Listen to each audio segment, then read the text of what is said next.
Youth Congress അധ്യക്ഷ പദവിക്കായി സമ്മർദ്ദമുണ്ടാക്കാൻ സമൂഹമാധ്യമങ്ങളിൽ ചേരിതിരിഞ്ഞ സംഘാടനം. വിവിധ പേരുകളിലുള്ള വാട്സാപ്പ് ഗ്രൂപ്പുകളിൽ പ്രസിഡന്റ് സ്ഥാനം പ്രതീക്ഷിക്കുന്നവരെ അധിക്ഷേപിച്ച് പോസ്റ്ററുകളും പ്രചരിക്കുന്നുണ്ട്.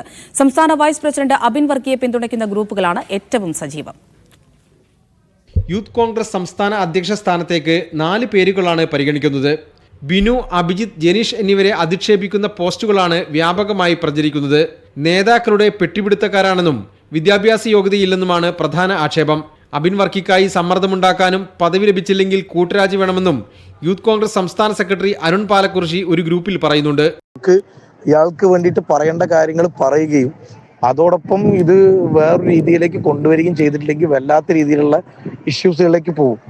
ഒരു മാസമായിട്ട് ഈ സാധനം വേണമെന്നുണ്ടെങ്കിൽ ഈ രീതിയിലേക്കൊരു വാർത്ത ചെയ്യേണ്ടതായിരിക്കും. KC വേണുഗോപാലും VD സതീശനും പിന്തുണയ്ക്കുന്ന ബിനു ചുള്ളിയിൽ സംസ്ഥാന അധ്യക്ഷനാകാനാണ് സാധ്യത. രമേശ് ചെന്നിത്തലയാണ് അബിൻ വർക്കിയെ പിന്തുണയ്ക്കുന്നത്. OJ ജനീഷിന് ഷാഫി പറമ്പിലിന്റെയും KM അഭിജിത്തിന് MK രാഘവന്റെയും പിന്തുണയുണ്ട്. ഹൈക്കമാൻഡ് തീരുമാനം വൈകിയതോടെ സാമൂഹ്യ മാധ്യമങ്ങളിൽ പിന്തുണയുണ്ടാക്കി സമ്മർദ്ദമുണ്ടാക്കാനാണ് ചിലരുടെ ശ്രമം. മീഡിയ 1 കൊച്ചി.